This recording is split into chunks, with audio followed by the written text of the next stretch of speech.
There's an estate sale close to my house, about 2 miles down the road. It's Friday. Let's see what we can't find. Hey guys, it's Steve from Life in 207. I'm short on time, so I'm going to try to be quick about this. Today is December 15th, and over the weekend, I hit an estate sale, a really big one. I went on Friday, opening day, about the time they opened up, and it was super busy and very overwhelming. So I picked up a few things that day, but I just couldn't be there. There was too much to look at, and people were going crazy over stuff. So I just said, you know what, I'll come back either Saturday or Sunday. So on Sunday, which is today, the 15th, I went back and picked up a few more things, and it was all very busy, but it was still very busy, but it was a lot calmer. Probably one of the most things I've seen at an estate sale in my lifetime, and the most people I've seen at an estate sale. But this is what I picked up. I'm gonna get right into it. First things first, I picked up these massive casters here, and I'm not sure if you can see, that's the brand. I won't be able to say that. Looks like they were made in Evansville, Indiana. Very sweet, heavy-duty casters. I picked up this Craftsman next stack drill.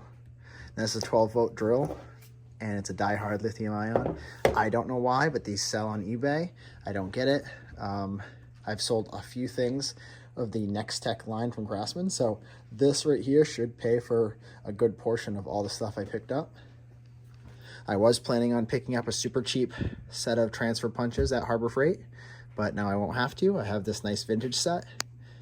I do not see a brand on there. That doesn't mean anything to me because they are going to get used. Excited to have that.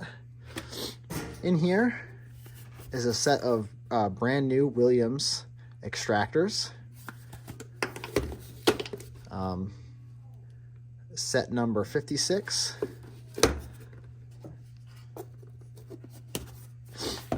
In the rear here is a Sears radio, and it's yellowed, but it works. I tried it out. Here's, still has the tag. Sears, March of '83. This is definitely going to be hanging out here in the shop. Cool that it still has the tag on it, and it is a model number 564.2194135, and it's in pretty dang good shape. I'm very excited about that. Of course, it's not the best quality, but it's still pretty neat. Next up, I got 3 of these stare-it punches that definitely need some wire wheel action, but you can definitely see they say stare-it down at the bottom. I didn't know they were stare-it until I got home. I just wanted the punches. I cannot stay away from drill indexes. I find them quite often, and I always pick them up. And when you're buying in bulk, it doesn't really matter to me. And here's another one here. This one's actually pretty close to complete. So great to have. Can never have too many drills, right? Here's an SK 3/8. I just sent one of these off actually, and I'm replacing it. 45170. It does go in both directions, but I only have one hand free. This is a no-name brand, 1/2 inch, but it just looked really interesting to me. I don't know, it kind of spoke to me. It does work. It's a little crunchy, definitely needs a service. And that's kind of why I picked it up. I just wanted to clean it up just to do it. I don't know why. I don't know what these are called. These are some sort of plier here, but I thought the grip on there was interesting. Almost looks like a dinosaur. But yeah, I just never seen pliers like this, so I'm gonna have to research and see what these are and maybe do like a Google Lens on it. Here's a pair of Stanley wire crimpers. I just kind of threw these in. I have so many of those. In the back, we'll get to the obvious here, is a Dunlap toolbox. It's pretty neat. It definitely needs a little bit of work, but it's a great little toolbox. And the logo there is still in good shape. So if it's cleaned up, this could make someone a nice little toolbox. I have somebody in mind, and if they want it, I'm going to send it to them. And at the end of the video, I will pull out these sockets and just do a quick overview if there's anything worth looking at in there. Got this buckled up magnet, and also this bearings and drives magnet. Here's something interesting. This tiny Craftsman knife, 9.9543. And it's seized up. I'm definitely going to open that up. Great little keychain knife by Craftsman. Down here we have an egg beater drill. I can't seem to find any manufacturer on there, but that's okay. Got some outside profile calipers. We're going to give those a clean up, and those are going to get used because I need a pair. We have this Crescent Tool Co.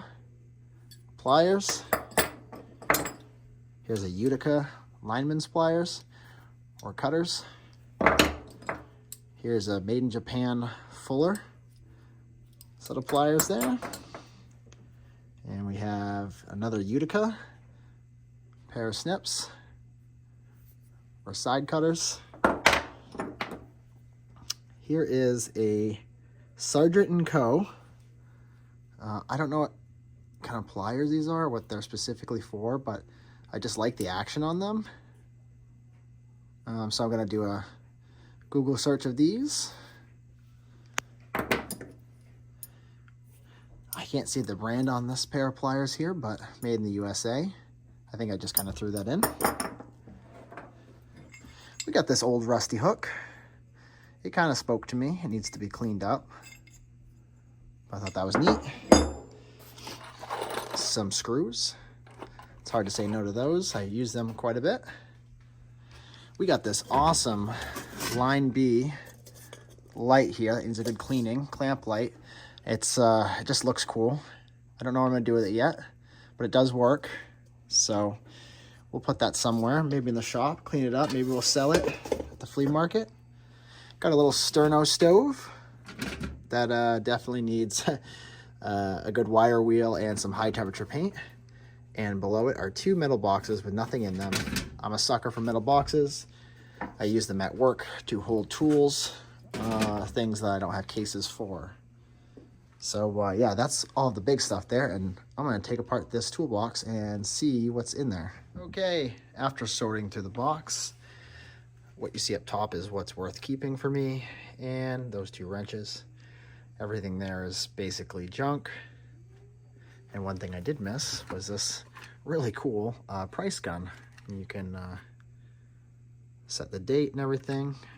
It is a NATO Denison 216, and it does work. So that might be useful for when I go to the flea market if I want to sell stuff. Did come with the manual, so pretty sweet actually. Doesn't really feel all that great, but seems to work just fine. All right, for the sockets we got this Fleet 5/8, Husky 9/16. We got two Industro Supers. We have a Craftsman double line V, Craftsman B, is that BE? Yep, BE, and that's underline C, and it is 1/2 inch. And this Craftsman was 5/8, and an SK 11/16. We have this open-end wrench here, made in Western Germany, which I don't see too often. I don't know the brand, but we got this McCraig and Hatch Inc. open-end wrench here, which I feel like I've never seen before in the USA. So, pretty sweet little haul today. Thanks for watching.